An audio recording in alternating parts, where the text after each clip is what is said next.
The night Diana Hernandez crossed the iron gate of her grandfather's Lakeside estate, she felt it, not with her eyes, not with her skin, but somewhere deeper. A pull, ancient and cold, like the water that swallowed the moon's reflection at the edge of the dock. She held Arthur tighter against her chest. He was sleeping. 7 months old and already wise enough not to cry in the dark. The key her grandfather's lawyer had sent was heavy, ornate, and wrong for the century. It opened the front door with a sound like a held breath finally released. Inside, everything smelled of cedar and something else, something older, something that did not belong to her grandfather. She told herself it was grief playing tricks. She told herself a lot of things that night. She did not know that on the 3rd floor, behind a door sealed with a lock she didn't have a key for, a pair of silver eyes had just opened after 40 years of silence, and were already watching. She smells like warmth. He had not thought that in a very long time.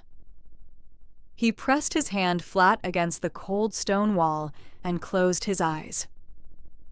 The hunger was not what moved him. It was something worse, something he had buried with the last century. Curiosity. Leave, he told himself. But his feet did not move. And the woman downstairs turned on a lamp, and the soft yellow light crept under his door like an invitation, and Jeffrey Brown, king of nothing, prisoner of everything, stood very still and remembered what it felt like to want to stay. The movers had left 3 hours ago.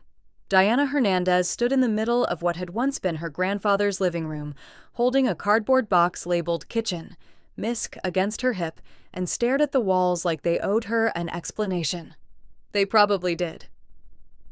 The estate of Edmund Hernandez, retired professor, terrible gift-giver, and apparently secret keeper of Olympic caliber, sat 12 miles from the nearest town, at the end of a gravel road that the GPS had given up on entirely. The lake was visible from every window on the east side of the house, black and still tonight, like a mirror left face down, the kind of water that held things. Diana set the box on the floor and pressed her hands against the small of her back. 29 years old, 8 months out of a relationship, she didn't have the emotional bandwidth to name correctly yet, 7 months into motherhood, and now the proud inheritor of a house that smelled like cedar, old books, and something she couldn't identify, something that made the hairs on her forearms rise in a way that felt less like cold and more like recognition. She told herself it was grief. She was becoming a skilled liar. The lawyer, a dry man named Graham Foster, who wore the same expression for condolences and invoice delivery, had told her the estate was in excellent condition, Ms. Hernandez, remarkably so for its age. He had said this while not quite meeting her eyes. She had cataloged that detail and filed it under things to revisit when she had slept more than 4 consecutive hours. That had been 2 weeks ago. Tonight was the first night. Arthur was in the nursery. That was the word she used. Nursery, though it was technically the smallest bedroom on the ground floor, the one closest to the kitchen, the one she had chosen because it had 2 windows and a radiator that actually worked, and because every instinct she had as a mother said, keep him close to the exits. She did not examine that instinct. She had learned in the past 7 months that some instincts were smarter than she was. She had spent the afternoon making it livable, a secondhand crib she'd assembled herself with 1 wrong bolt and considerable profanity, a mobile of small wooden stars she'd bought at a market in the city 3 weeks before the birth, back when she was still making optimistic purchases. A small lamp with a warm bulb that threw gold light against walls that had probably not been warm in decades. Arthur had gone down at 8. It was now past 11, and the house was doing what old houses do, settling, shifting, whispering its own language through the floorboards and window frames. And Diana was doing what new mothers do alone in unfamiliar places, which is stay awake and find reasons to move from room to room so the silence doesn't become a presence. She was unpacking the kitchen box when she found it. Not in the box. In the kitchen itself. in the third drawer from the left, beneath a collection of mismatched utensils and a rubber band that crumbled when she touched it. An envelope, cream-colored, heavy stock. Her name written on the front in her grandfather's handwriting, which she recognized immediately and which hit her somewhere behind the sternum like something small and blunt. Diana. Just that. No last name. As if he'd known there would be no question. She stood at the kitchen counter for a long moment, holding it. The lamp above the stove hummed. Outside, the lake was doing nothing at all, which somehow felt deliberate. She opened the envelope. The letter was 3 pages, handwritten, dated 8 months ago, 4 months before his death, which meant he had written it while he was still mobile, still clear, still himself. That made it worse and better in equal measure. She read it standing up. She did not sit down until the 2nd page. Diana, if you are reading this, then you have come to the house, which means you have accepted what I left you, which means you are either very brave or very desperate or, knowing your particular combination of stubbornness and bad luck, both. I need to tell you something I should have told you years ago. I am sorry I didn't. I told myself I was protecting you. Old men are very good at dressing cowardice up as protection. There is someone living in this house. I do not mean this the way it sounds. He is not a squatter. He is not a threat. Or rather, he is capable of being a threat the way a loaded weapon is capable of being a threat, which is to say, the capacity exists, but the intention is a separate matter entirely. And his intention, in my experience, has always been to be left alone. His name is Jeffrey Brown. He has lived on the 3rd floor of this house for 40 years. Before that, he lived elsewhere. I do not know exactly where, and I learned early not to ask. He is, by any reasonable classification, a vampire. I am aware of how that sentence reads. I am also aware that I was a professor of literature for 31 years, and I chose my words carefully, and I mean exactly what I wrote. I met him the same way you will meet him, by moving into this house and discovering I was not alone in it. The circumstances of how we came to our arrangement are long, and I will spare you the full account, except to say that it involved a bad winter, a flooded road, and a conversation that lasted until 4 in the morning and ended with us drinking brandy on the front porch while he told me he had not spoken to another person in 11 years, and I told him that sounded like my 2nd marriage. We were, unlikely as it seems, something close to friends. The arrangement was simple. He stays on the 3rd floor. He does not interfere with my life.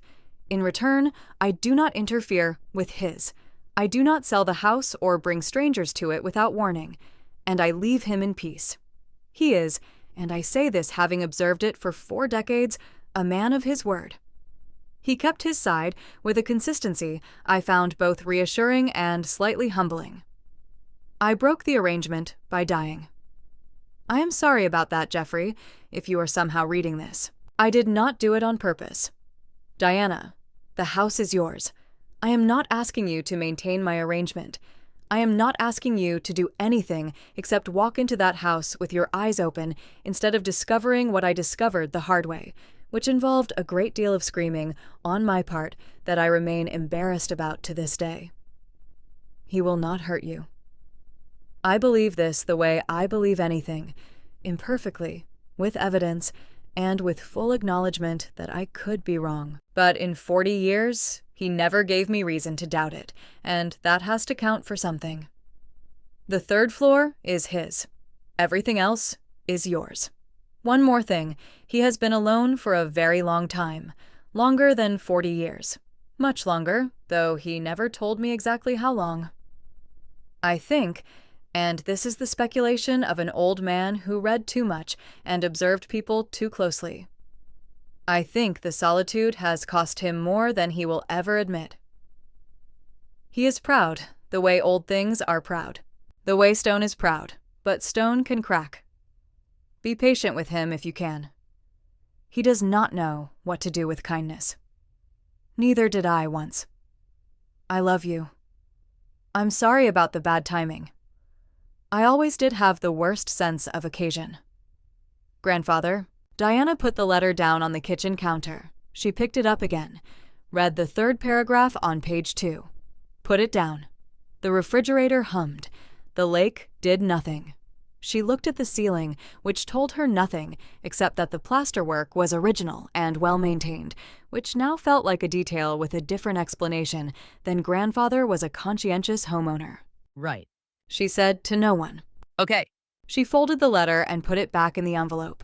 She put the envelope in the pocket of her cardigan. She stood very still for approximately 15 seconds, conducting an internal audit of her situation.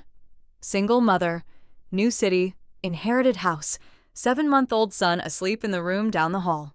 Letter from deceased grandfather informing her that an immortal predator had been her upstairs neighbor for the duration of her grandfather's residency, and was, presumably, still in residence.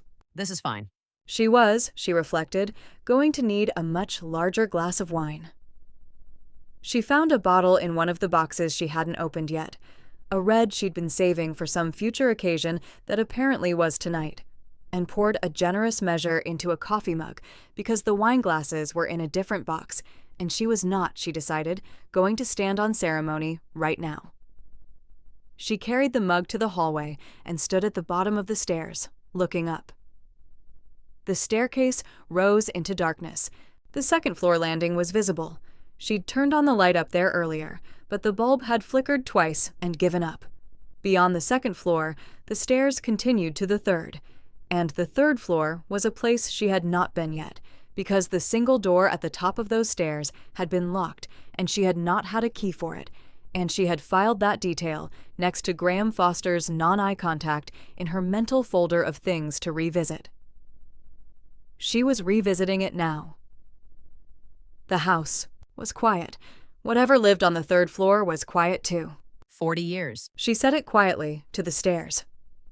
Her grandfather had lived with this for 40 years and never told her.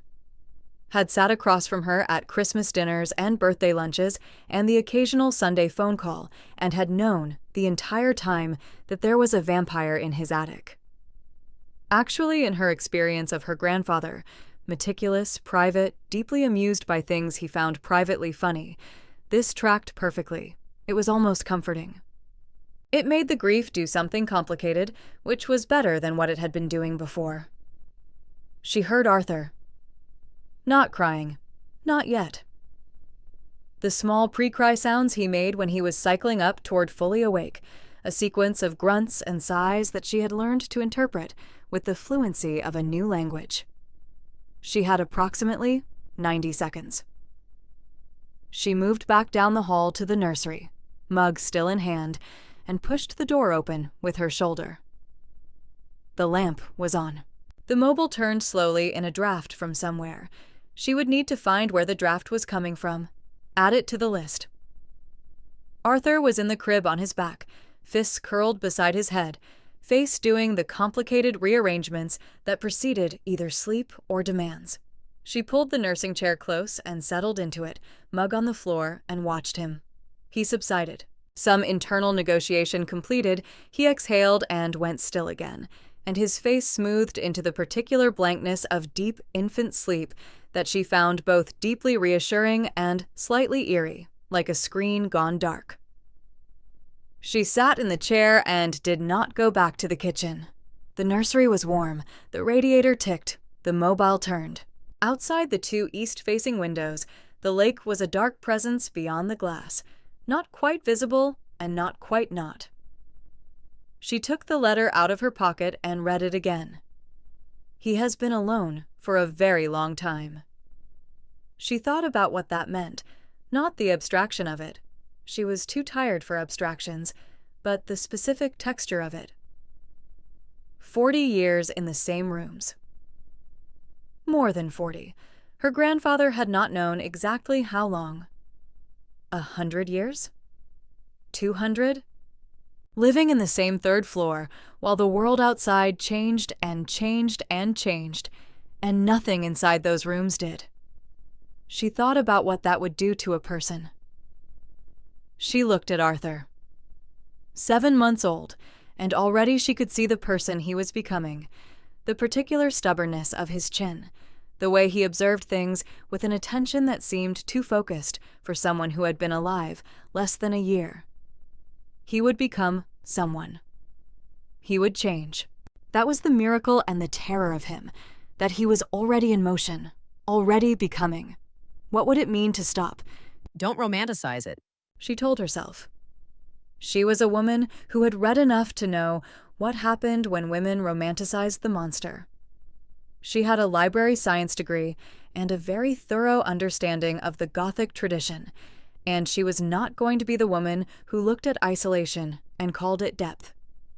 She was also, she acknowledged, sitting alone in a strange house at midnight with her grandfather's letter in her lap, and the nearest neighbor was 4 miles away, and the person, the entity, upstairs, had apparently agreed to a 40-year truce based on a conversation and some brandy, and her grandfather, who had been one of the most careful and skeptical men she had ever known, had trusted him. That had to count for something. It did not, she decided, count for walking up those stairs tonight, but it counted for something. She was still sitting in the nursery chair an hour later, half asleep herself, when she heard it. Not footsteps. Not exactly. More like the awareness of weight redistributed somewhere above her. A shift in the house's particular silence that was different from the settling, different from the wind, different from the lake. Deliberate. The sound of something choosing to be still. She was awake immediately. Arthur slept. She sat with her feet flat on the floor and her hands wrapped around the cold coffee mug, and she breathed slowly and listened to the house listen back. Nothing moved. Nothing made a sound. But something up there was awake, and she knew it the way she knew things sometimes. In the chest, not the head. The way you know when someone in the room has turned to look at you before you've seen them do it.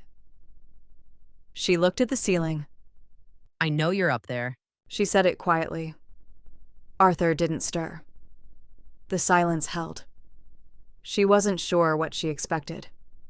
She got nothing, only that same weight of attention, that sense of something very old and very careful deciding how to respond to an unexpected variable.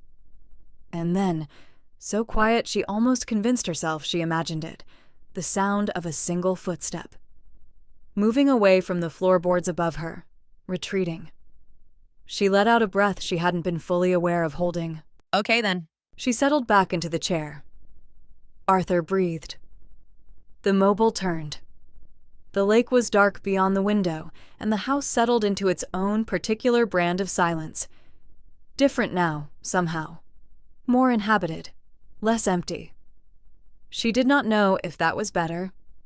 She fell asleep in the chair, with the letter still in her lap, and the mug on the floor, and the radiator ticking, and something on the 3rd floor that had not slept in longer than she could imagine, staying very still, and listening to the sound of her breathing, and Arthur's breathing, and trying to remember, without much success, what it had felt like, the first time, to be something other than alone.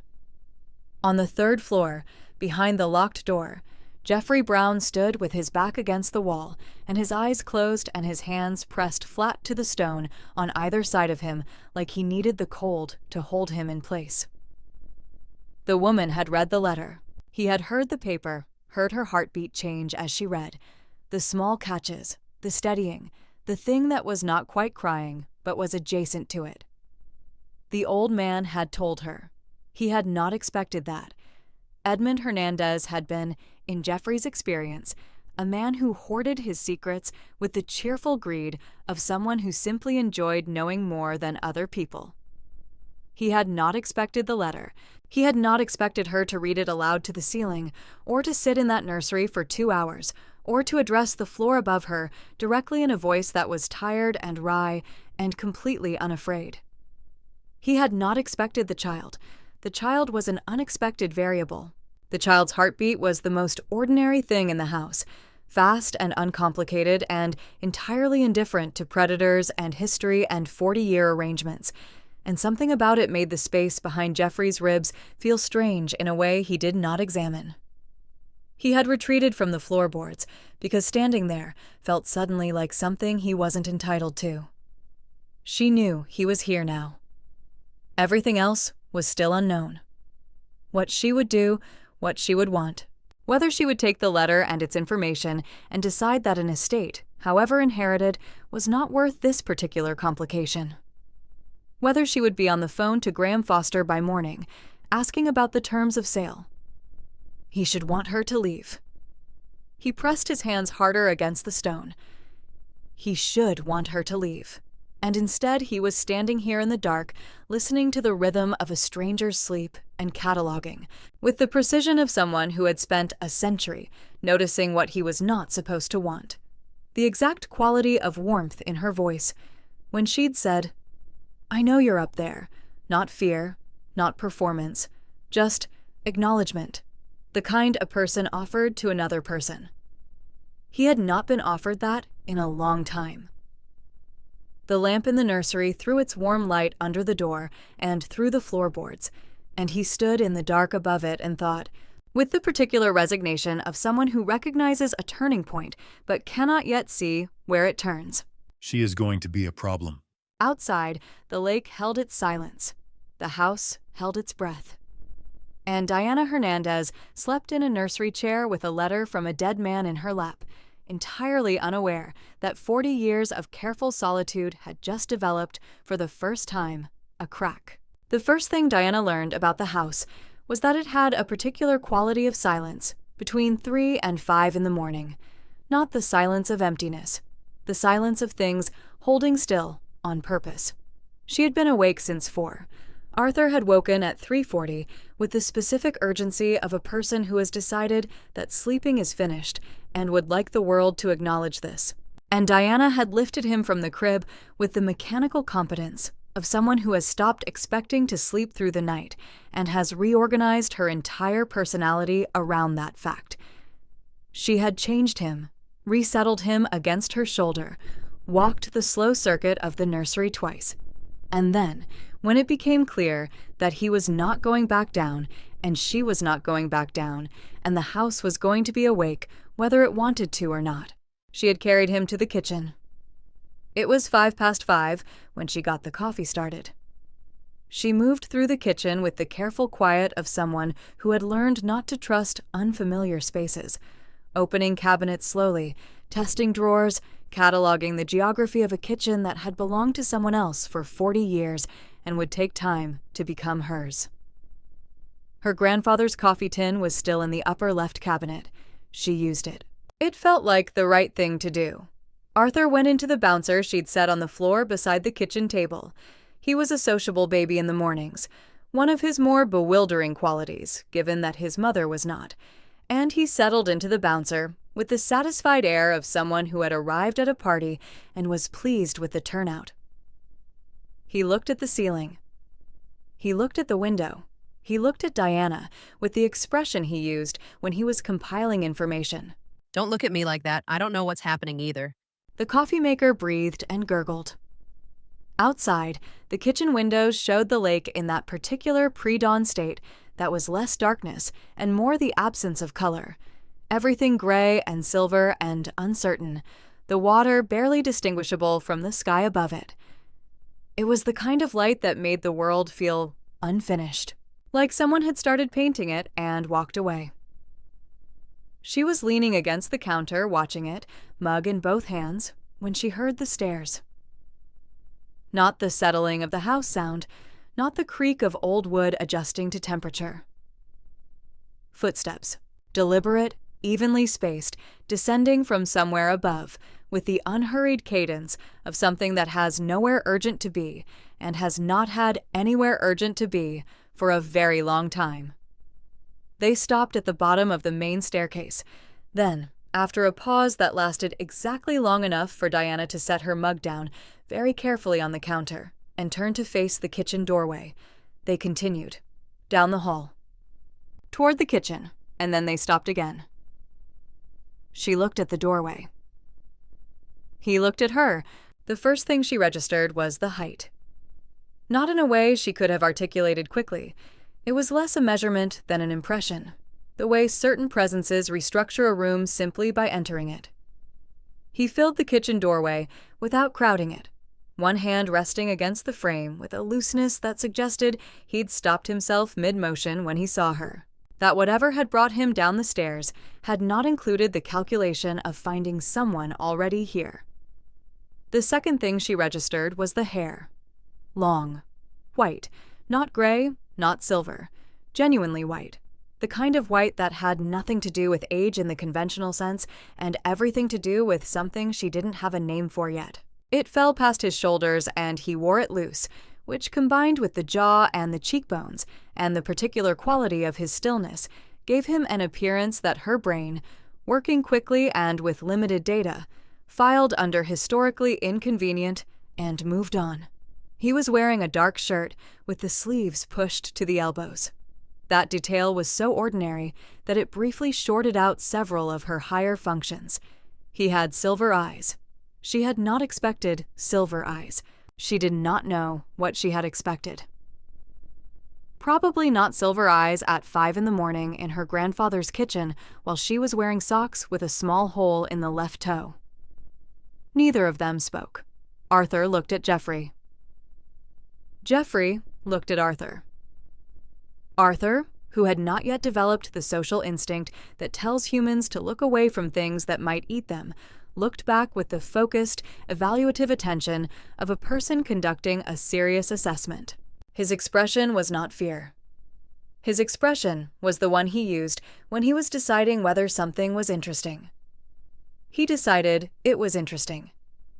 He made a small sound, not quite a word, not quite not, and reached one hand toward Jeffrey with the imperious confidence of someone who has never been told no by the universe and sees no reason to start anticipating it now.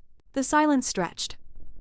Diana became aware that she was holding her coffee mug against her chest like a shield, which was not a useful defensive posture against anything but was apparently what her body had decided to do. You're awake. His voice was low, not a whisper. There was nothing tentative about it, but calibrated, like someone who had learned a long time ago to take up only the sound space that was strictly necessary. It had a quality she couldn't immediately name, something between gravel and silk that landed somewhere behind the ears, rather than in front of them. She noticed, with the detached observation of someone whose brain had gone slightly sideways, that it was not a question. Observant. You've been alone a long time.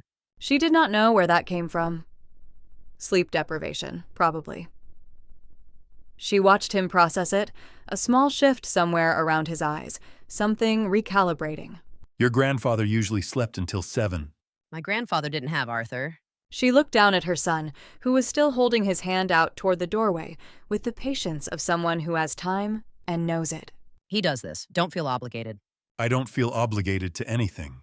She looked back up. He was still in the doorway. He had not moved, not forward, not back, and she understood, with the odd clarity that extreme tiredness sometimes produces, that he was doing what she was doing, staying exactly still while his mind moved very quickly through a set of options he hadn't anticipated needing. There's coffee. The words came out before she decided on them. She watched something happen in his face. Not quite surprise, but the expression of a person encountering a category of event for which they do not have a prepared response. I don't drink coffee. I know what you drink. Silence. Different quality this time. Sharper somehow. Like the air before a storm makes a decision about what direction to go. The old man told you more than I expected. He told me enough. He said you were a man of your word. I am. Then we're fine. She turned back to the window and picked up her mug from the counter and looked at the lake, which was beginning to develop the faint suggestion of color at its western edge. The first gray-blue of a dawn that was still half an hour away, but had started making promises. She heard him move, not toward her, sideways into the kitchen, toward the far counter where the window above the sink looked out on the same view from a different angle. He stopped there, with his hands braced on the countertop, and looked at the lake, and the kitchen that had felt very large and very empty at 5 a.m. now had 2 people in it and a baby, and a quality of silence that was completely different from the one she'd started the morning with. You're not afraid. It wasn't a question either. She had a feeling he didn't ask many questions, that he had learned over a very long time to make statements and let the other person decide how much to add. I'm terrified. She said it simply, looking at the window. I'm just not going to perform it for you. She heard the shift of his weight against the counter. Not movement, just a redistribution, the way a person adjusts when something lands differently than expected. Your grandfather wasn't afraid either. Was he supposed to be? Most people are. Most people haven't had a week like mine. Arthur made another sound. She looked down.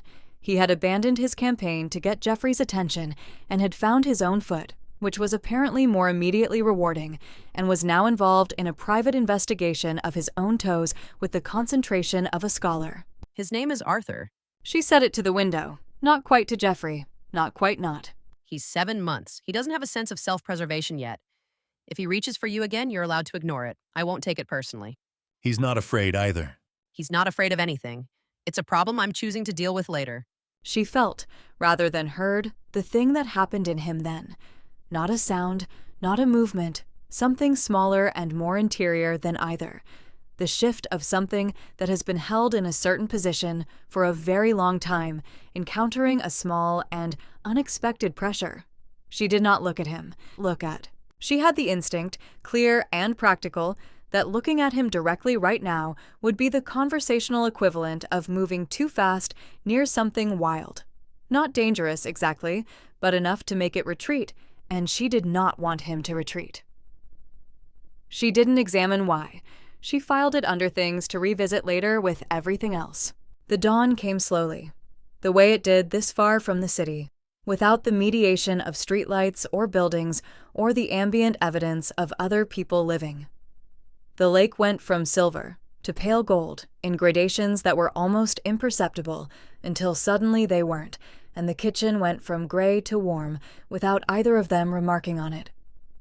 At some point, Diana refilled her coffee. At some point, Jeffrey moved from the counter to the kitchen table, not sitting, standing behind one of the chairs with his hands on its back, a position that was technically closer but felt like a different kind of distance. And they existed in the same room with the tentative, unspoken negotiation of two people learning the geometry of each other's presence. Why did you come here? She considered the question. It deserved a real answer. I had nowhere else that was mine. A pause. My grandfather left it to me. I didn't have anything else he'd left me except the memory of him, and this is the place that has the most of that. And I needed. She stopped. Looked at Arthur, who had fallen back asleep in the bouncer, with the sudden completeness that babies achieve, as if sleep is a switch rather than a gradient. I needed something that was going somewhere, even if that somewhere is just this. An old house, a lake, starting over. Starting over. He said it not like a question and not quite like a repetition, like a phrase he was turning over and examining. How old are you? 29. How old are you? The pause was different this time, not hesitation, calculation. 119, approximately. Approximately? I lost count of a few years in the 1960s. It was a complicated decade. She looked at him then. She couldn't help it. He was looking at the window, profile to her, the dawn light doing something to the white of his hair that she wasn't going to think about. And the corner of his mouth had moved in something that was not quite a smile and was more interesting for it. What happened in the 60s? Nothing I'm prepared to discuss with someone I met 11 minutes ago. Fair. She looked back at the window. Outside, the back porch was becoming visible in the growing light. The wooden boards, the two old chairs facing the lake that her grandfather must have sat in, the way the dock extended out over the water like a sentence that had decided not to finish itself. My grandfather liked you. She said it without quite deciding to. I know. That means something to me. He didn't like people easily. No, he didn't. Did you like him? The longest pause yet. She watched the lake acquire more color and did not look at him and waited. He was the most irritating man I encountered in 40 years of active avoidance. She felt the smile happen before she could do anything about it. That's a yes. It's a complicated answer that you're simplifying. He had that effect on people. Something moved across his face then. Something she caught only at the periphery of her vision because she was still, carefully, not quite looking at him directly. A passing thing, the particular expression of someone who is experiencing grief that does not entirely know what to do with itself, because the person doing the grieving had not expected to be capable of it.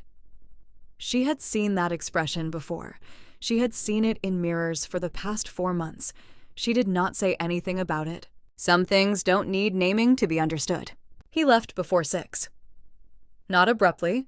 She had the impression he was not a person who did things abruptly, that whatever he was, whatever century had made him, he had learned to move through the world with a deliberateness that made abruptness seem like poor craftsmanship. He simply straightened from the chair he'd been standing behind and said, "I'll be on the 3rd floor." As if she didn't know, as if they both needed the architecture of the statement, the acknowledgement that there was a 3rd floor, that he occupied it, that this was still the arrangement, and the arrangement still held even after kitchens and coffee and accidentally almost smiling at each other in the early morning. I know, she said. And then, because she was tired, and because the light on the lake was very beautiful, and because some things are worth saying simply, Jeffrey. He stopped in the doorway. She looked at him. Properly this time, full on, without the careful peripheral strategy. Thank you for not making this harder than it needed to be. He looked at her for a moment. Silver eyes in the early morning light, expression completely unreadable in the way that only very old things manage. Not cold, not warm, just deep, like water you can't see the bottom of. "Don't thank me yet." Then he was gone. The staircase registered his ascent and then went quiet, and the kitchen was hers again, just her and Arthur and the coffee and the lake going fully gold outside the window. She sat down at the kitchen table. Arthur slept. She put her chin in her hand and looked at the lake and thought about a man who had lost count of some years in the 1960s and thought that her grandfather was irritating and had stood at her kitchen counter at 5 a.m. watching the dawn with the expression of someone who had seen so many dawns that they should have stopped meaning anything and apparently hadn't. She thought about what her grandfather had written. He does not know what to do with kindness. She thought about the corner of his mouth, the not-quite smile, the way he'd said approximately about his own age as if it were a minor administrative detail. She thought about, "Don't thank me yet," which was either a warning or a promise, and she wasn't sure it mattered which. Arthur? She said softly to her sleeping son.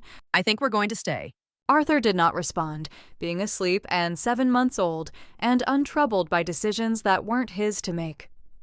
But the lake outside went on brightening, and somewhere above her, the house settled into its daytime silence, and on the 3rd floor, a man who had watched 119 years of dawns from a distance had returned to his rooms and stood at his window and looked at the water, and did not immediately look away. Which was, for him, something very close to extraordinary.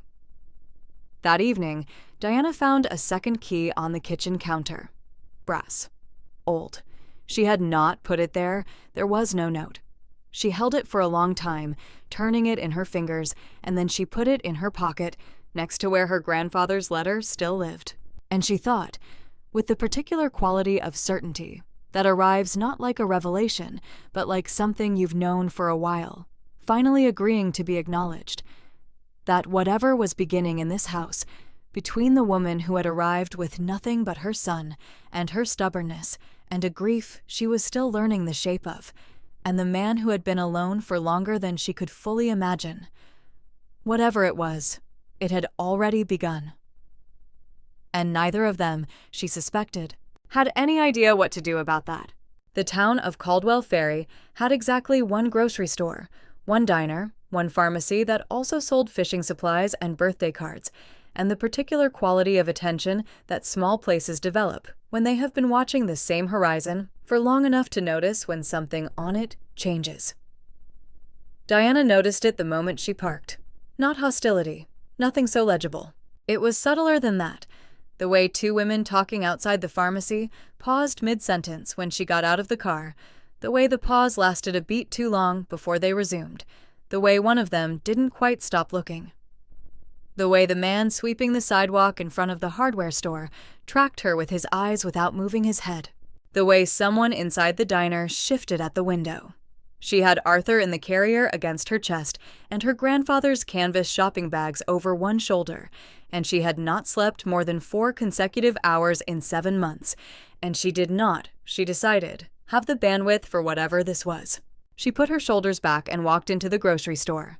The grocery store was called Maynard's, which was either the owner's name or an aspiration, and it smelled like bread and floor wax and the particular synthetic lemon of cleaning products that had been used in the same building for 30 years. It was small enough that Diana could see all of it from the entrance.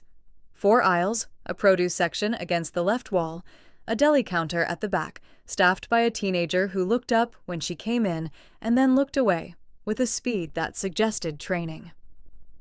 She got a basket and started with produce.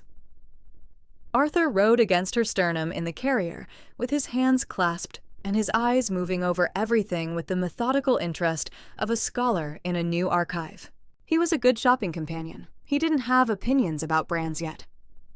She was comparing 2 brands of pasta sauce with the focused energy of someone who has decided to find this task interesting rather than contemplate the larger questions of her life when she became aware that she was being watched. Not glanced at, watched, with intent. She looked up. The woman was perhaps 60, with the kind of face that had probably been pretty in a conventional sense 30 years ago and had since become something more interesting. All structure and expression, lines that suggested a person who had spent a lot of time thinking and not much time pretending she wasn't.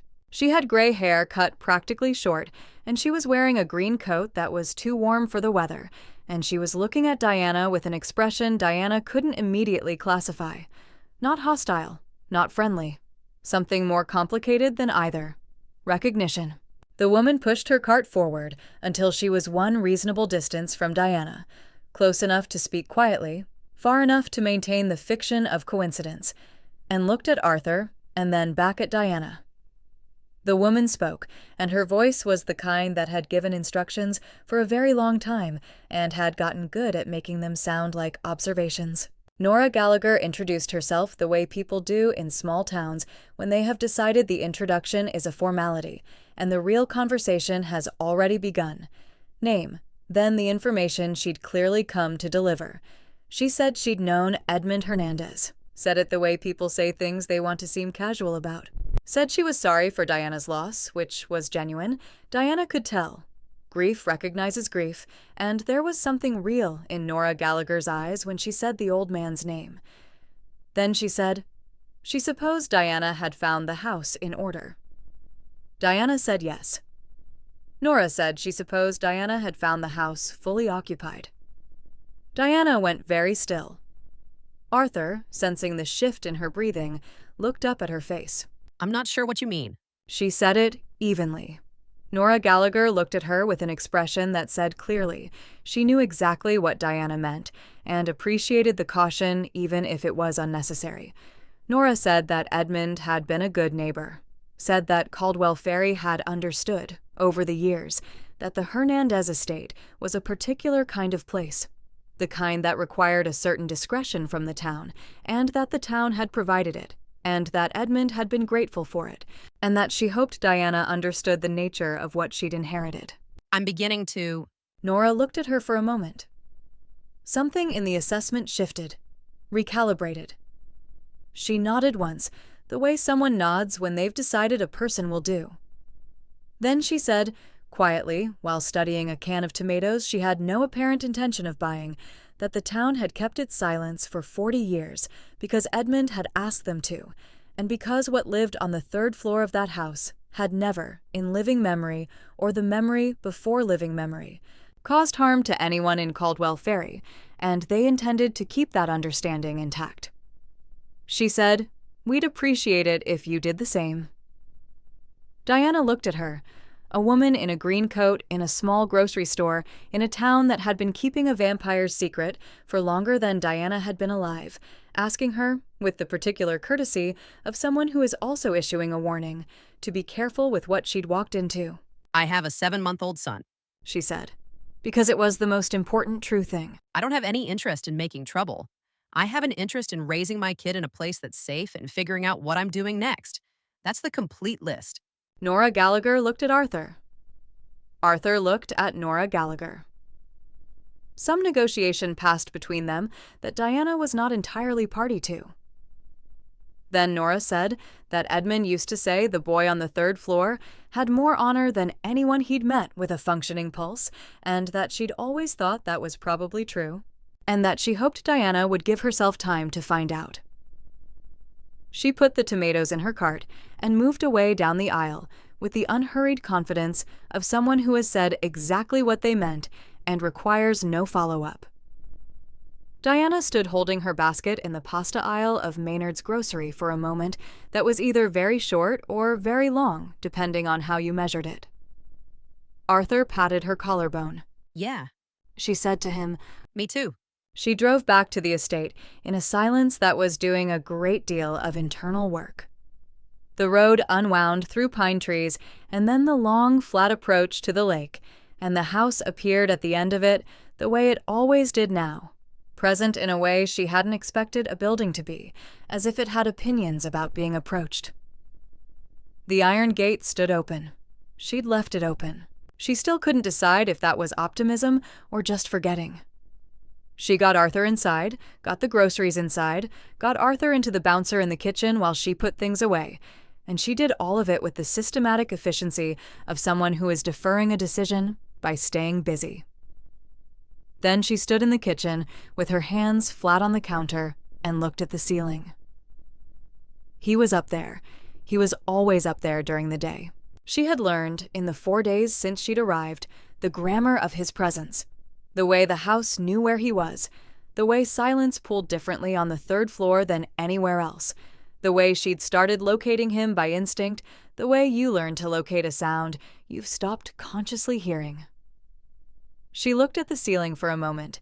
Then she went to the stairs.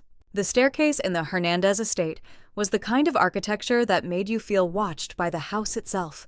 Wide enough at the bottom to feel generous, narrowing as it rose. The banisters dark wood worn smooth by decades of hands, the carpet runner in shades of burgundy and shadow that had probably been expensive once and was now simply there, part of the building's skin. She climbed to the second-floor landing without pausing. Then she kept going. The third-floor stairs were different from the rest. Narrower, steeper, the wood beneath the carpet less worn, as if fewer people had gone this way, and the house had simply stopped expecting them. The light was different, too. Not darker. The same afternoon light came through the window at the landing, but held differently, like air in a room where someone has been breathing slowly for a very long time. She stopped on the landing between the second and third floors. Not at his door. Halfway. The staircase turned here, and if you stood at the turn, you could see both the second floor below and the narrow corridor of the third above, and it was the kind of in-between place that didn't fully belong to either floor, which was probably why she stopped here, instead of continuing. She sat down on the step. Arthur was in the kitchen. She could hear the small sounds the bouncer made when he moved, the faint musical chime of the toy bar above it. She had 4 minutes, maybe 6, before he registered her absence. I went to town today. She said it to the staircase, to the air, to the ceiling above her, which was the floor below him. Nothing answered, but the quality of the silence on the third floor changed, a shift she couldn't have described to anyone who hadn't spent 4 days learning to read it, a change in the way the stillness held itself. He was listening. A woman named Nora Gallagher introduced herself in the grocery store. She knew about you. She knew about the arrangement with my grandfather. She said the whole town's known for 40 years. A pause. The stares settled. She said they've kept the secret because you've never hurt anyone. She said Edmund trusted you. She said it like it was a matter of civic record. Silence from above. Then, footsteps. Not descending. Just movement, the shift of weight from one side of a room to another, like a person who has received information and is deciding what to do with their hands. I'm not telling you this to make you uncomfortable. I'm telling you because I think you should know what was said. and because I have questions that I've been trying not to ask for 4 days and I'm out of patience. The footsteps stopped. You don't have to come down. I can talk from here. You can hear me. I know you can hear me. You can probably hear me from anywhere in this building, so. She looked up at the ceiling of the landing. Old plaster, a hairline crack running toward the east wall. Someone had patched it at some point. Carefully. She thought about 40 years of careful. Ask. The voice came from the top of the stairs. Not loud. He didn't need volume, she was learning, the way certain instruments don't need volume to carry. But present. Close. He was standing at the top of the 3rd floor stairs, she realized, just out of her sightline around the turn. At the edge of his floor, at the border of the arrangement. She looked up at where his voice had come from. Nora Gallagher said the town's been protecting this secret for longer than 40 years. She said living memory and the memory before living memory? What does that mean? A pause. It means my arrangement with your grandfather was not the first one. You've been here before? Before my grandfather? Before your grandfather. Before his predecessor. Before the man before that. She absorbed this. How long? The estate was built in 1887. I was here before the estate was built. The staircase was very quiet. Arthur chimed somewhere below, once, and then subsided. My grandfather's letter said he didn't know exactly how long. He didn't ask. It was one of the things I respected about him. I'm asking. The pause this time was different. It had texture to it. Not reluctance exactly, more like a person reaching for something they've put down in a place they don't visit, and finding they have to think about where it is. 119 years is how long I have been what I am. Before that, I was something else. Something that ate and slept and was warm and had a life I don't have particularly useful access to anymore. I have been at this lake for most of what I am. I came here because it was far from everything I had destroyed, and I needed. He stopped. The word needed sat on the staircase between them. Quiet. Did you find it? For a while. And then my grandfather moved in. And then your grandfather moved in and talked at me for 11 years until I started answering, which I maintain was a failure of discipline on my part. She felt the smile again, the unwelcome, inconvenient smile that happened when he said things like that. She pressed her lips together. She said you have more honor than anyone she's met with a functioning pulse. Silence from above. Nora Gallagher was always excessively generous. You know her. I've known 3 generations of her family. Her grandmother used to leave bread on the gatepost, for reasons I still find inexplicable. Maybe she thought you were hungry. I am always hungry. Bread doesn't address the particular nature of my hunger. And yet you've never hurt anyone in Caldwell Ferry. It came out quieter than she intended. Not an accusation, a question with weight behind it. The question underneath the question, the one she'd been not asking for 4 days. Why not? What makes you, this, and still? No. His voice had changed. Something in it had settled, gone lower, gone somewhere that wasn't quite the register he'd used in the kitchen. I have not hurt anyone in this town. I have not hurt anyone in this county. I have not, in longer than I will tell you, taken anything that was not freely given. This is not virtue. It is a choice I make every day because the alternative is something I decided I would not be. She sat with that for a moment. That sounds exhausting. Another long pause. And then, so quiet she almost lost it in the sound of the house. You have no idea. She looked up at the turn of the stairs. She couldn't see him. She was aware suddenly of how strange this was. Sitting on a landing in her grandfather's house, talking to the ceiling about hunger and honor and a grandmother who used to leave bread at the gate, and also aware that it didn't feel strange, which was probably the strangest part. Jeffrey. What? Nora said to give myself time to find out about you. Silence. I think she was right. The stairs made no sound. The 3rd floor made no sound. The whole upper part of the house held itself in a stillness that she was learning to read not as emptiness, but as a kind of listening, the way very old things listen, with all of themselves, because they have learned that most things only get said once. Then she heard him move. Not away, toward the top of the stairs, The sound of him settling, sitting, she thought, at the top of the staircase the way she was sitting at the landing, separated by one turn and one floor, and the geometry of an arrangement that had not yet decided what it was becoming. The woman at the deli counter, the young one. What about her? Her name is Lucy. She's been working there since she was 16. She'll give you the good cuts if you ask for them by name, the ones they keep in the back. Diana blinked. Is that a peace offering? It's practical information. Jeffrey. It might also be a peace offering. She let the smile happen this time. There was no one to see it except the staircase, and the staircase had clearly been keeping secrets for well over a century. Below, Arthur made the sound that meant he was transitioning from patient to impatient, the preliminary stages of a complaint. She had maybe 90 seconds. I have to go. I know. The child. His name is Arthur. I know his name. She stood up from the step, brushing dust from the back of her jeans. Looked up at the turn of the stairs one more time. Same time tomorrow? A pause that she had started to recognize as his version of being caught off guard.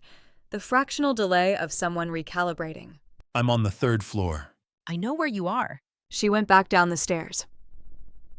Behind her, at the top of the 3rd floor staircase, Jeffrey Brown sat with his back against the wall and his wrists on his knees, and looked at the turn in the stairs where a woman he had known for 4 days had just been sitting, talking to him through a ceiling, and thought about a grandmother who left bread at the gate, and an old man who had talked at him for 11 years, and a baby named Arthur who had reached for him without fear, and a woman who said same time tomorrow to a vampire on a staircase, the way other people say it to neighbors.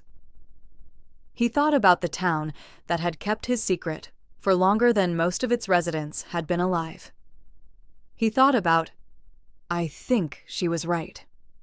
He pressed the back of his head against the wall and looked at the ceiling of his corridor and felt, with the particular discomfort of someone encountering a sensation they have deliberately avoided for a very long time, that the quiet he had come to this lake to find and had lived inside, like a house of his own making, was no longer quite the same quiet it had been. And the thing about quiet, he knew, the thing about it that made it so necessary and so dangerous, was that once you started to hear the difference, there was no way to stop. That night, she left a cup of tea on the bottom step of the 3rd floor staircase. Chamomile. She didn't know why. She just did it and went to bed. In the morning, the cup was gone. Washed. Placed upside down on the drying rack beside the sink with the precision of someone who had decided that if they were going to do a thing, they were going to do it correctly. Diana looked at it for a long time. Then she put the kettle on again. The storm came from the west, which was the direction storms always came from at this lake, as if the water had an arrangement with the weather that predated every human decision made in its vicinity. Diana felt it before she heard it, a change in the pressure of the air, the way the house seemed to take a breath and hold it, the way Arthur went from drowsy to alert in the space of 30 seconds with the animal sensitivity of someone who has not yet learned to discount what his nervous system is telling him. She was in the nursery, 9:17 in the evening. She had her hand on his forehead. Warm, not alarmingly warm. She had learned in 7 months the spectrum of Arthur's temperatures, the baseline warmth of him that she had memorized through her palm the way you memorize a poem, the elevated warmth of teething, the sharper heat of a real fever. This was in the middle range, enough to make him fussy and clingy, not enough to be an emergency. Not enough, and yet. She was alone in a house 12 miles from town in a storm that had just announced its intentions with a crack of thunder over the lake that shook the windows in their frames, and Arthur was warm, and she was tired, and the particular loneliness of being the only adult responsible for a small person's well-being was sitting on her chest with its full weight tonight. She had given him infant paracetamol. She had checked his temperature twice. She had held him until he finally went down, sweaty and restless, one fist against his cheek, and she had stood over the crib in the lamplight and done the arithmetic of his breathing, steady, a little fast, but steady, and told herself it was fine. She went to the kitchen to make tea and the power went out. Not a flicker, not a warning. The full, immediate dark of a house that had been lit and then wasn't. The kind of dark that is total because you are 12 miles from any other source of light and the cloud cover has taken the moon. Diana stood in the kitchen in the black and breathed. Okay. She had her phone. The flashlight app turned the kitchen into something manageable. Shapes and surfaces she recognized, the kettle and the counter and the window showing nothing but rain against the glass, and the lake beyond it, whipped into shapes she couldn't quite see but could feel, the way you can feel a large and moving thing. She found 2 candles in the drawer her grandfather had used for miscellaneous items. She found matches. She got both candles lit and put them on the kitchen table and turned off the phone flashlight to save the battery, and stood in the candlelight listening to the storm take the lake apart. Arthur was asleep. The baby monitor, battery-operated, she had bought the battery-operated kind specifically for this eventuality because she had spent her life preparing for eventualities that most people didn't think about until they happened. Showed his breathing, steady, the small sound of it, a rhythm she had built her internal calendar around. She sat at the kitchen table. She lasted approximately 11 minutes. The storm was loud in the way that storms over open water are loud. Not just the sound, but the pressure of it, the sense of being inside something large and indifferent that is doing what it does, regardless. The candles moved in drafts she couldn't locate. The house spoke in its full vocabulary of creaks and shifts, and Arthur's temperature played on a loop in the back of her mind. Warm, not dangerous, but warm, and she was alone, and there was no signal on her phone, and the road would be impossible until morning, and the loneliness was not a feeling she could think her way out of tonight. She looked at the ceiling. She had been looking at ceilings in this house as a form of communication for a week, which was either adaptive or absurd, and she'd stopped caring which. She picked up one of the candles. She went to the stairs. The second floor was darker than the kitchen. No windows facing the storm on this side, the candlelight throwing her shadow large against the wall as she climbed. The carpet absorbed her footsteps. The house absorbed everything tonight. She went past the second-floor landing. She kept going. The third-floor stairs were narrow and steep, and she had climbed them in her mind 100 times in the past week without ever actually doing it. And now she was doing it with a candle and bare feet, and a baby monitor clipped to the waistband of her jeans, and a feeling she couldn't entirely name. Not fear, she'd already established that, but something adjacent to it, something that understood it was crossing a threshold that mattered. The corridor of the third floor was cold. Not the cold of a room without heat, the cold of something else, something that came from the walls rather than the air, that had nothing to do with insulation or weather. She had expected this, and it still stopped her for a moment at the top of the stairs. The candle flame bending sideways in something that wasn't quite a draft, her bare feet on old wood that didn't creak, because nothing on his floor creaked, as if the house itself had learned to be quiet up here. There was one door. She had seen it before, from the bottom of the staircase. Heavy dark wood, iron hardware. The kind of door that belonged to a century she hadn't been born into. No light underneath it, no sound from behind it. She raised her hand and knocked. 3 times. Evenly. Like a person who has decided to do a thing and is doing it without performance. The silence on the other side lasted exactly long enough for her to wonder if she had miscalculated. Then she heard him move.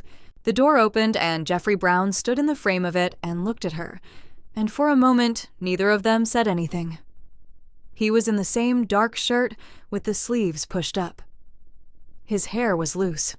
He looked exactly the same as he always looked, which was to say, he looked like the kind of thing that the word timeless was invented for and then promptly failed to adequately describe. The candlelight she was holding moved over his face and caught the silver of his eyes, and he looked at her, at the candle, at the baby monitor, at her bare feet on his cold floor. and something moved through his expression that she catalogued and did not examine. Diana. Not a question, not a greeting exactly, just her name, in that voice, in that register, said the way you say the name of something you've been aware of for longer than you've been admitting it. Arthur has a low fever. He's asleep and he's fine. His breathing is fine. I've checked. The power's out. She stopped. The honest sentence was, I didn't want to be alone downstairs tonight. She had been rehearsing a more practical version on the way up the stairs. I couldn't sleep. Jeffrey looked at her for a moment. Then he stepped back from the door. He stepped back from the door, and he held it open, and he did not say anything because he was a man, a being, who understood that some invitations are made through architecture rather than language. She walked in. She had expected darkness. She had expected the visual vocabulary of something ancient and solitary. Bare walls, perhaps, or the opposite, heavy and oppressive, drapes drawn against a world he'd stopped engaging with. What she found was neither. The room was large. It ran the full width of the house on this side, 2 windows at the far end facing the lake, presently showing nothing but storm and the occasional white crack of lightning reflected off the water. There was a fireplace on the east wall with a fire already going. Real wood, real fire, the orange warmth of it, pushing back the cold in a radius that didn't quite reach the walls. There was a desk. There were books, not decoratively arranged, but used, accumulated. The books of someone who reads the way other people breathe. Stacked on the desk, on the floor beside it, on the 2 shelves that ran floor to ceiling on the south wall. Paperbacks and hardcovers and things bound in materials she couldn't identify at this distance. There was a chair angled toward the fireplace, dark leather worn to the shape of someone who had sat in it for a very long time. There was a window seat on the far wall with a view of the lake she suspected was extraordinary in any weather other than this one. No television, no technology she could see. 1 lamp, currently dark without power, on the desk beside a reading light that was battery-operated, which told her something she absorbed without comment. A rug on the floor that was old and beautiful and had been traveled over so many times it had made itself part of the room. A coat hung by the door that she recognized as something out of another decade, worn and kept.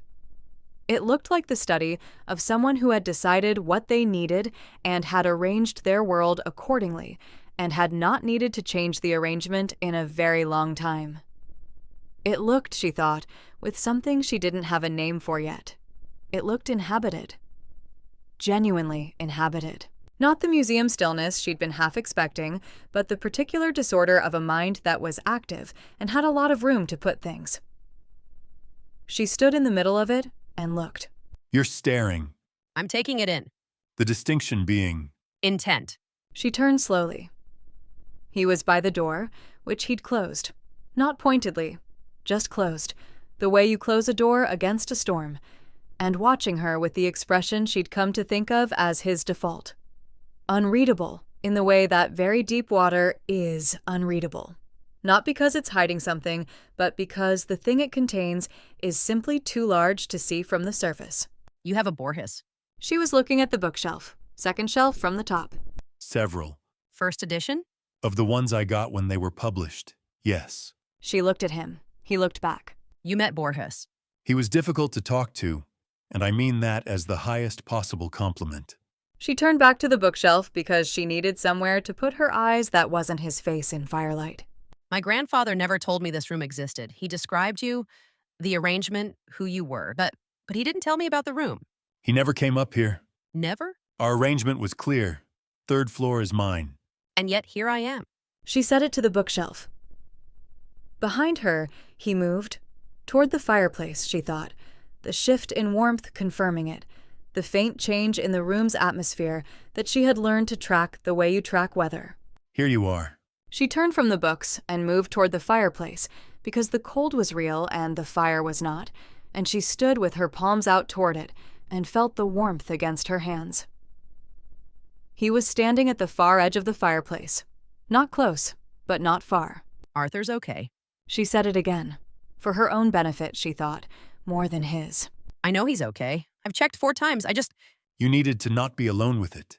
She looked at him. He was looking at the fire. Yeah. I know the feeling. She absorbed that quietly. Something in her chest did something she didn't examine. Do you know the feeling? I spent 60 years at this lake before your grandfather arrived and actively refused to know the feeling. Then he arrived and refused to let me keep refusing, which was either generosity or aggression, depending on the day. Sounds like him. It sounded exactly like him. Lightning filled the windows. For a second, the room was two things at once: the warm, firelit version she'd been standing in, and a cold, white-lit other version, all shadow and edge.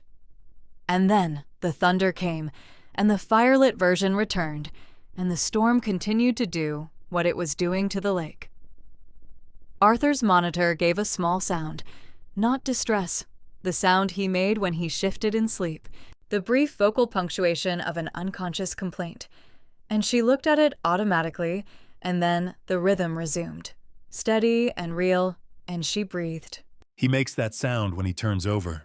She looked at Jeffrey. You can hear him from up here. I can hear him from anywhere in the house. Is that? Strange? He considered it, looked at the fire. No. He said it the way you say the true thing you didn't intend to say. It has not been strange.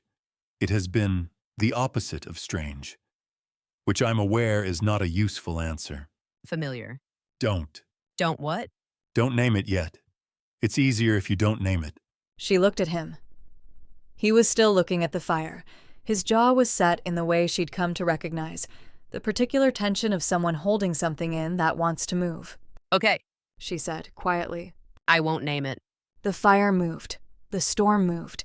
The room held them both in its warmth and its century of accumulated silence, and Diana stood with her hands toward the fire, and Jeffrey stood at its edge, and between them was the length of something that was not a conversation and not a silence, and had not yet decided what it was going to be. She did not mean to fall asleep. She had settled into the leather chair because he had gestured toward it with the economic authority of someone who does not make offers twice, and the chair was warm and deep, and had the specific quality of a thing that has held a person for a very long time and knows its purpose. And the fire was doing what fires do in storms, making the world outside the radius of it seem very far away. And the baby monitor was steady in her hand, and Arthur was breathing, and she was very, very tired. She was asleep in 7 minutes. Jeffrey watched it happen from where he stood by the window, saw the exact moment her shoulders dropped, her head tipped slightly, the hand holding the monitor relaxing without releasing it, the particular defenselessness of a person who has stopped, for the first time in longer than tonight, being afraid of where they are. He should wake her. He should tell her the chair was not meant for sleeping, that the floor above the nursery was not meant for staying, that the arrangement was specific and had been specific for a reason. He looked at her for a long time. She had bare feet. There was a hole in the left sock. Her hair had fallen across her face, and she had not done anything about it because she was asleep. He picked up the blanket from the window seat. Wool, dark, old, the kind of thing you keep because you've had it long enough that getting rid of it would require a decision, and crossed the room and put it over her without touching her, with the careful precision of someone for whom proximity to sleeping humans has a quality of restraint that they have been practicing long enough to make look effortless. Then he went to the window. The storm was doing what it was doing. The lake was white and black and white again with lightning. He stood with his hands behind his back and watched it and listened, in the firelit room behind him, to the sound of Diana Hernandez breathing, and the tinny thread of Arthur's breathing from the monitor in her hand, and the fire settling into its own rhythms, and the house around all of it, containing it, holding it, the way the house had held 100 years of his solitude, and was now holding this, which was something entirely different. He pressed his thumb against the inside of his wrist where the pulse didn't come. He thought about 40 years of careful, about 60 before that of deliberate emptiness, about the specific shape of a silence you have lived in so long it stops feeling like absence and starts feeling like weather, like the condition of things, like the way the world simply is. He thought about the way Arthur had reached for him in the kitchen, the way Diana had said "same time tomorrow" to a ceiling, the way she'd walked into this room and looked at his books first, not at him, at the books, as if she'd understood instinctively that a person's library is where they actually live. He thought about the blanket, about the specific motion of putting it over her, about how it had been 119 years since he had done anything like that for anyone, and how it had taken approximately no deliberation at all. This is a problem, He said, to the storm. The storm was indifferent. The storm was very good at indifference. He respected that about it. Behind him, Diana slept in his chair with the baby monitor in her hand, and the fire burned, and the house held its breath, and outside, the lake was doing what lakes do in storms, being moved, being shaped, being changed by something passing through, and not one of those things was permanent, and not one of those things was nothing. And Jeffrey Brown stood at his window and felt the walls of a century of quiet developing, not cracks, not yet, but light. The small, specific, devastating light of a thing that has been dark for a very long time, finally being seen. She woke before dawn, disoriented, warm, the baby monitor in her hand showing a small green light that meant steady, breathing, fine. The fire had burned to embers. The storm had finished whatever it had needed to do, and left the lake the flat, exhausted silver of aftermath. The blanket over her was dark wool and smelled like cedar and something older. Jeffrey was in the window seat. He had his back against the wall and his legs stretched out and a book open across his knee, though the light was not sufficient to read by, and she had the impression he had not been reading for some time. He looked at her when she moved. She looked at him. The room between them was very quiet and full of something that had been building all night in the way that things build in firelit rooms during storms. Not said, not named, but present. The way barometric pressure is present before weather arrives. I fell asleep in your chair. I noticed. You should have woken me. Yes. He didn't say anything else. She looked at the embers and then at the blanket, and then at him and the full weight of what she was looking at. A man in a window at the end of a storm with a book he hadn't been reading, and the specific quality of someone who had been watching over something all night, landed on her the way things land when you've stopped bracing for them. Jeffrey. Don't. She stopped. Don't name it yet. He was looking at her.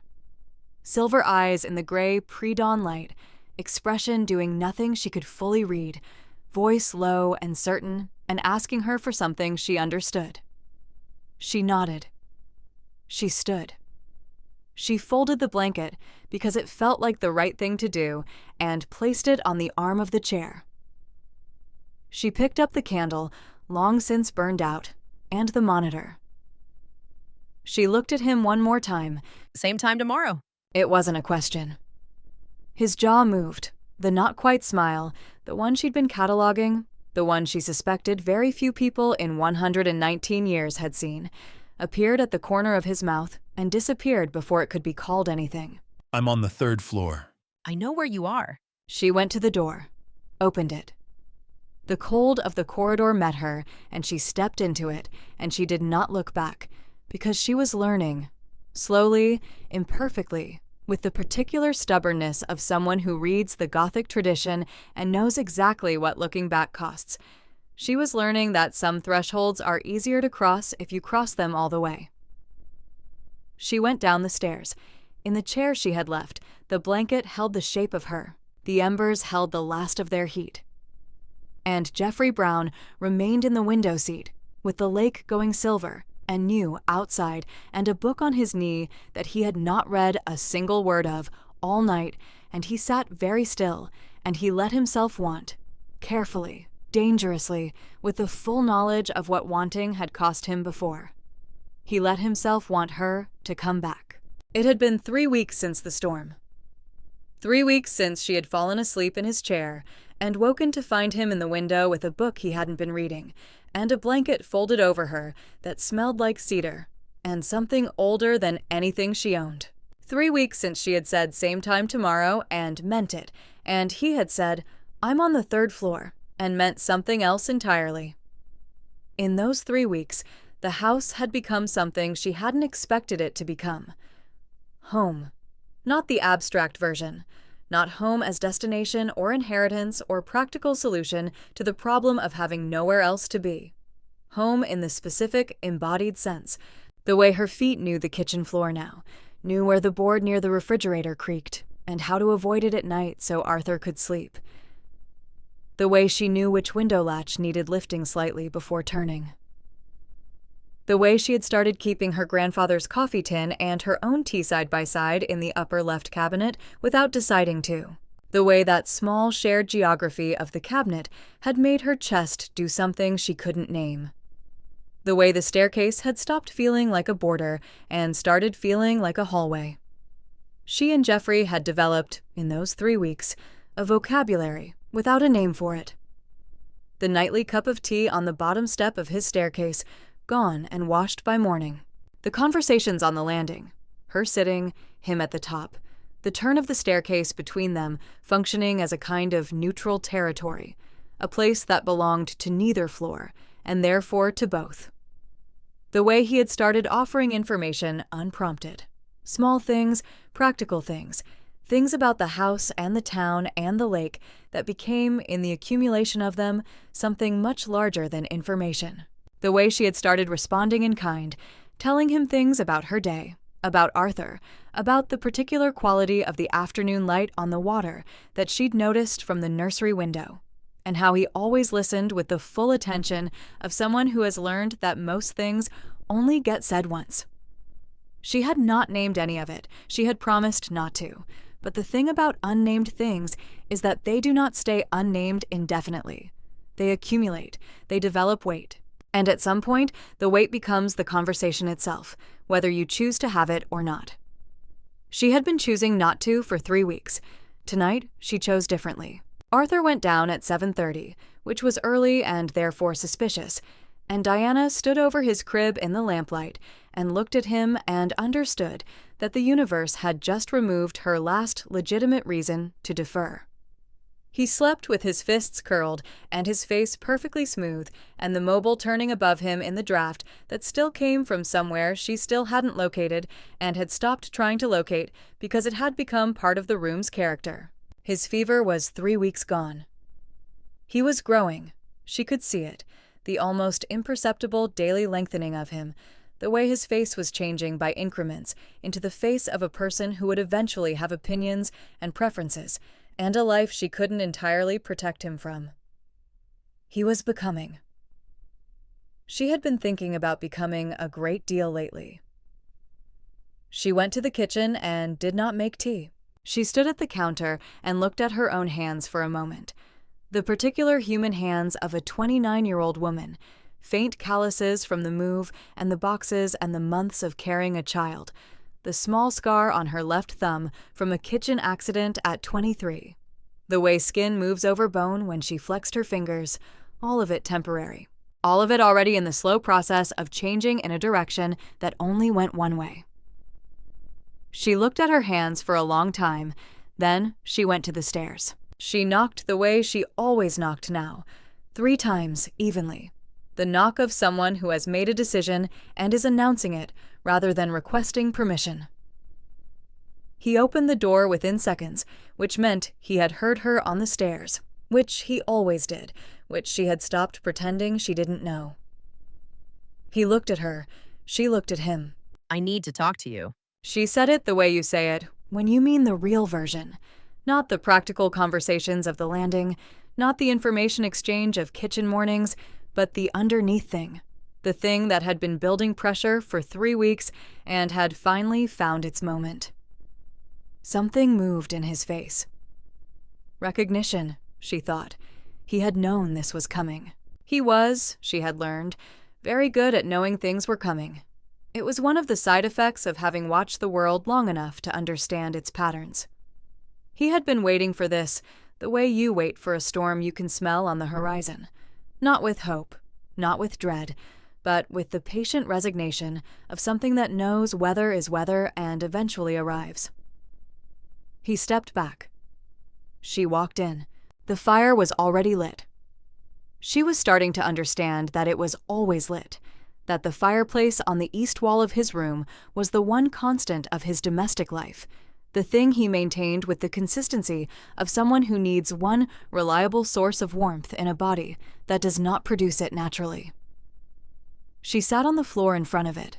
Not the chair, the floor, cross-legged close to the heat, which put her lower than usual and made the room feel different. Less formal, less like a conversation that was going to be managed from a safe distance. He sat in the chair. He did not ask why she was on the floor. He was learning her, too. They looked at the fire. I've been doing math, She said. What kind? the kind you do when you're trying not to do it and you can't stop. She pulled her knees up and wrapped her arms around them. I'm 29. In 10 years, I'll be 39. In 20, 49. And you'll be What I am. what you are. The fire moved. Outside, the lake was dark and still tonight. No storm, no wind, just the flat black of it, reflecting a sky that hadn't committed to cloud or clear. Arthur will grow up. He'll turn 1 and then 10 and then 20-something, and I'll be his mother the whole time, changing the way mothers change, and you'll be— Diana. Let me finish. He was quiet. And you'll watch it happen. All of it. And then I'll be gone, and Arthur will be gone, and the house will still be here, and you'll still be here, and another family will come, and you'll watch that happen too, and it will be like my grandfather, and like whoever was before him, and like whoever was before that, and none of it will— She stopped. None of it will have mattered the same way. Silence. The fire was doing what fires do, filling the space where words weren't, holding the temperature of a room against everything outside it. Say what you're actually saying. She looked at him. He was looking at the fire. His profile to her, the line of his jaw set in the way she had learned, meant he was holding something in that wanted to move. His hands were still on the arms of the chair. 119 years of stillness, and still she could read the tension in him. I'm saying I don't want to be the next one you watch leave. The words landed. She watched them land in him, the small contraction around his eyes, the way his hands tightened once on the chair's arms and then deliberately, consciously released. I'm saying that whatever this is, or chow, whatever we've been not naming for 3 weeks, I know what I want it to be, and I know what it can't be unless something changes. And I've been not saying that because you asked me not to name things. And I was respecting that, and now I can't anymore. I can't be respectful about it anymore. Diana. There are ways. I know there are ways. I've read enough. I've read everything, actually, which should tell you something about how long I've been not saying this. I know it's not simple. I know it costs something I can't fully understand yet. I know what I'd be giving up. But I also know what I'd be keeping, and I'm asking you to— Stop. His voice was low and even and certain, and she stopped. He stood up from the chair. He didn't move toward her. He moved to the window, the one that faced the lake, and put his hands on the frame and looked out at the water, and the fire at his back threw his shadow long across the floor. And he was quiet for long enough that the room reorganized itself around his silence. You've read about it. everything I could find. Then you know what the books say. Books say a lot of things. They say it hurts. They're not wrong. They say you lose things. They're also not wrong. They say you become something that exists between what you were and what you are, and that the distance between those two things is not a gap you can close. And they are catastrophically, irrevocably correct about that. He turned from the window, looked at her, sitting on his floor in front of his fire, cross-legged and stubborn, and so entirely, specifically, temporarily human that the sight of her was doing something to the place in his chest that hadn't done anything in a very long time. I was someone before this. I know what I tell myself about that person. I know the shape of what I remember, and I know the shape of what I've lost. And I will not look at you and tell you the losing is nothing. The losing is not nothing. I'm not asking you to tell me it's nothing. Then what are you asking? I'm asking you to tell me the truth, not what you think I should hear. The truth, all of it. what it is, what it costs, what you are actually, not the careful version you've been giving me on a staircase for 3 weeks. He looked at her for a long time. Then he crossed the room and sat down on the floor. Not in the chair. The floor. 3 feet from her, his back against the side of the chair, legs extended, looking at the fire beside her instead of at her, and the shift of it, the giving up of the height, of the distance, of the chair and its architecture of careful separation, was the loudest thing that had happened in the room all night. I was born in 1906, He said it to the fire. in a city that doesn't look the way it did then and never will again. I had a family. I had a name that wasn't this name. Brown was a choice, something I picked later, something with no attachment to anything that had been real. I had a mother who died before I was 20, and a brother I haven't let myself think about clearly in 30 years, because the arithmetic of what he would be now is not arithmetic I can do and remain functional. She did not move, did not speak. The fire moved instead. I became what I am at 26. I didn't choose it. That's the thing they don't tell you in the books. The choice, when it happened to me, was not mine. Someone else made it, and I survived it, and then I had to decide what to do with surviving, and the deciding took a long time and cost more than I have ever told another person. What did it cost? A long pause. The first year, it costs you the version of yourself that believed it would be manageable. The second year, it costs you the version that believed you could maintain the life you had. The 10th year, it costs you something you don't have a name for, a kind of fluency in being human that you didn't know you were using until you couldn't access it anymore. Like losing a language. You remember that you knew it. You remember the shape of what it felt like. But the words don't come the same way. She was very still. The people I knew grew up, and I didn't. And then they grew old, and I didn't. And then they died, and I didn't. And each time it was a specific thing lost, and not a general thing. And the specific things accumulate until the accumulation is its own weight, and you carry it because there is nothing else to do with it. Is that why you came here? I came here because I had gotten very good at losing specific things, and I decided I needed to stop being in proximity to anything worth losing. She looked at the fire. And then my grandfather moved in. And then your grandfather moved in, and was aggressively specific about everything, and refused to be a general presence, and I was irritated about it for 11 years. And then I moved in. He didn't answer immediately. The fire shifted. One of the logs gave way and resettled, and the room went briefly brighter, and then returned to itself. And then you moved in. Jeffrey, Don't. you said that before. I mean it more now. I know. She turned to look at him. He was still looking at the fire. The light moved over his face and made it something she wanted to look at for a long time, and she allowed herself for once to want that without doing anything about it. I'm not asking you to decide tonight. I'm not asking you to say yes. I'm asking you to not say no because you think it's the right answer for me. Because that's not your decision to make. You don't get to choose my life for me because you think you know what it costs. I'm a grown woman who has already paid costs you didn't expect. And I'm still here, and I'm still asking. He turned and looked at her. The full weight of it, silver eyes in firelight, 119 years of things that had accumulated into the specific person sitting on the floor of his room, looking at her like she was the most terrifying thing he had encountered in all of them, landed on her, and she held it. You have a son. I know I have a son. Arthur needs a mother who is... Arthur needs a mother who is present and capable and loves him, and I would be all of those things. Don't use my son as the reason. If you don't want this, if you don't want me, say that. Say it. And I'll respect it, and we'll go back to tea on the bottom step, and I'll stop putting things on your floor that you have to feel. Silence. Real silence this time. Not the held silence of someone choosing words, but the silence of a person who has run out of the defenses they had prepared and is standing in what's underneath them. I have not wanted anything in 30 years. He said it quietly, not to the fire this time, to her, looking at her. I made a practice of it. Of not wanting. It was the most effective thing I found. The wanting was what made the losing unbearable. So I stopped the wanting, and the losing became manageable. And then the managing became the whole of it. And I stopped noticing that I had turned my entire existence into a controlled exercise in feeling nothing. She didn't breathe. And then you came into this house with bare feet and a baby monitor and a letter from a dead man, and you sat in my kitchen at 5 in the morning and offered me coffee you knew I couldn't drink. And I... He stopped.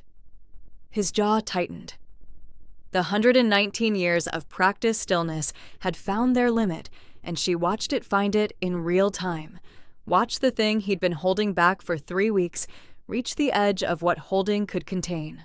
I have not been managing since you arrived. I have been wanting. Every day. And it is the most inconvenient thing that has happened to me in a century, and I cannot make it stop, and I have tried. The fire, the room, the specific silence of 2 people who have finally said the real thing and are waiting to find out what happens next. Then stop trying. He looked at her.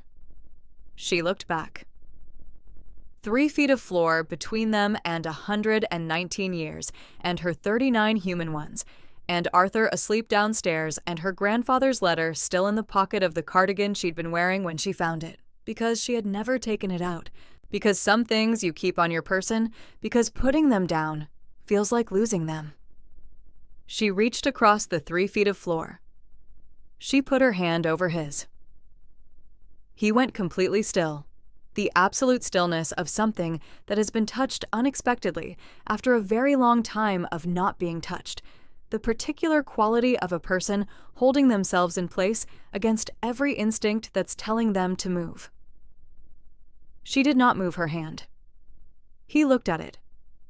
Her hand over his. The temperature difference of them. Her warmth against the cool of him. The living and the not exactly living. The thing that changed in one direction and the thing that had stopped. And he closed his eyes. Diana. I know. If I said yes. I know. You'd lose. Jeffrey. He opened his eyes. I know what I'd lose. I have been lying awake counting it for 3 weeks. I know it clearly. I am asking you, clearly, to let me decide if what I'd keep is worth it. Because from where I'm sitting, with my hand on yours, in this room, in this house, at the end of the most unexpected 3 weeks of my life, it feels worth it. Not because I'm not afraid, because I am. But I am also 29, and I have already learned that the things worth keeping are the ones that cost you something real.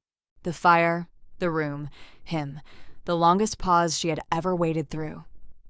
And then his hand turned, slowly, deliberately, with the precision of someone making a choice they have examined from every angle and chosen anyway, and closed around hers. Not an answer, not yet, not the yes or the no or the full weight of what came next. Just his hand around hers, cold and certain and real, and the fire between them, and the house containing all of it. The 100 years of his solitude, the 3 weeks of her stubborn arrival into the middle of it, the baby asleep downstairs who had reached for a vampire in a kitchen doorway and found it interesting. I won't decide tonight. I'm not asking you to. But I am not saying no. She looked at him. He looked at her. The fire held its warmth between them like a third thing, a presence, a witness, something that had been keeping this room alive long enough for this exact moment to arrive. That's enough, she said, and she meant it. She stayed until the fire burned low. She did not fall asleep this time. They sat side by side with their backs against the chair and looked at the embers and talked. Not about the question, not about the answer, but about everything else. About her grandfather, the specific memory of him at Christmas with a cup of something hot and a book he was pretending not to be reading. About the lake in winter, which Jeffrey described with the precision of someone who had watched it freeze and thaw more times than she could hold in her imagination. About Arthur, what Jeffrey thought he would be like at 10, at 20. The question asked so naturally that it landed before she could feel the weight of it, and the weight of it was that he had imagined a future for her son, and the imagining had been easy. About what she would miss. She said it first, and he listened without flinching, which was what she needed from him. Not reassurance, not argument, just the witnessing of it. The warmth of food, the particular quality of fatigue that comes with physical effort, the way the sun looks through closed eyelids. Her own heartbeat, which she confessed she had never paid enough attention to and was recently becoming aware of with a new and specific gratitude. He said, "You'd keep everything that matters." She said, "I know, but the other things matter too." He said, "Yes, just that. Honest. Yes." She leaned her head back against the chair and looked at the ceiling and thought about everything she had walked into when she crossed that iron gate 3 weeks ago. The grief and the inheritance and the letter and the man on the 3rd floor and the strange mercy of a town that kept its secrets and a baby who hadn't learned to be afraid of anything. And she thought that her grandfather, who had been meticulous and private and deeply amused by things he found privately funny, would have considered this outcome and would have been unbearable about it. She was glad, she thought. Unexpectedly, specifically, completely glad. He would have liked this, She said to the ceiling. Jeffrey was quiet for a moment. He would have been insufferable about it. absolutely insufferable. He would have said, "I told you so," and not elaborated, and considered that sufficient. That's exactly what he would have done. The grief did its thing. The complicated, specific thing it did when memory and loss arrived at the same time and couldn't decide which to be. And she let it, and it passed, and what was left on the other side of it was something quieter and more permanent, something that had room in it. She stood at the door the way she had stood there before, candle in hand, bare feet on his cold floor. This time, there was no monitor. Arthur was sleeping soundly. She had checked before coming up, his temperature normal and his breathing steady, and his hands curled beside his face, with the completeness of someone who has decided the world is safe enough to be unconscious in. She looked at Jeffrey. She looked at E. He was standing by the fireplace, one hand on the mantel, the embers at his feet, looking at her with the expression she had finally learned to read. Not unreadable, she understood now, just deep, the depth of someone who has felt things for a very long time and learned to hold them carefully. He was looking at her the way the lake looks at the moon, like something that has no way of moving closer but cannot look away. Same time tomorrow. Not a question. Never a question. Something moved in his face. Not the corner of the mouth, not quite smile this time. Something fuller, quieter, more dangerous. The expression of a person who has stopped managing and is simply, at great cost and with complete awareness of the cost, feeling something. "I'll be here." She went through the door, down the 3rd floor stairs, down the 2nd floor stairs, down the hallway that her feet knew now, that knew her feet, past the library that smelled like her grandfather, past the kitchen where the coffee tin lived next to her tea, into the nursery. She stood over Arthur's crib in the dark and listened to him breathe, the steady, uncomplicated miracle of it, his chest rising and falling with the absolute confidence of someone who has never had reason to doubt the continuity of things.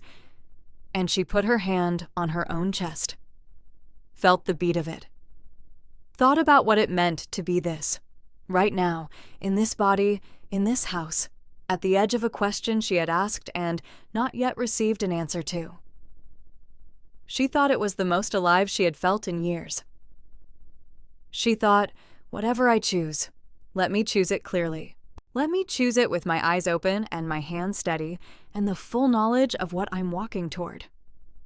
She thought, I think I already know what I'm going to choose. She did not name it yet, but she smiled in the dark over her son's crib, and the house settled around her.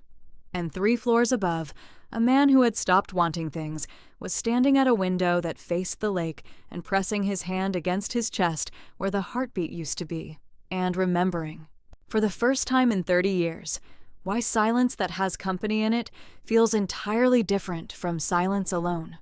Outside, the lake held its breath. The house held them both. And somewhere in the space between one thing and another, between human and eternal, between what was and what might be, between the woman who had arrived with nothing but her son and her stubbornness, and the man who had been waiting without knowing he was waiting, something had already decided. Something had already begun. It had, perhaps, already begun the moment a dead man wrote a letter. Diana. Just that, as if he'd known there would be no question. And there wasn't. If this story found you at the right moment, if you felt even a fraction of what Diana felt, standing at that door, of what Jeffrey felt turning his hand, then you already know why these stories matter. Because the love that costs something real is the only kind worth telling. And we're just getting started. Subscribe to this channel so you never miss what comes next. And tell us in the comments, would you make the same choice Diana made? Would you stay, even knowing what staying would cost? Leave your answer below. Every single one gets read, and if someone in your life needs a story like this tonight, share it. You never know who's sitting alone somewhere, needing exactly this. We'll see you in the next one.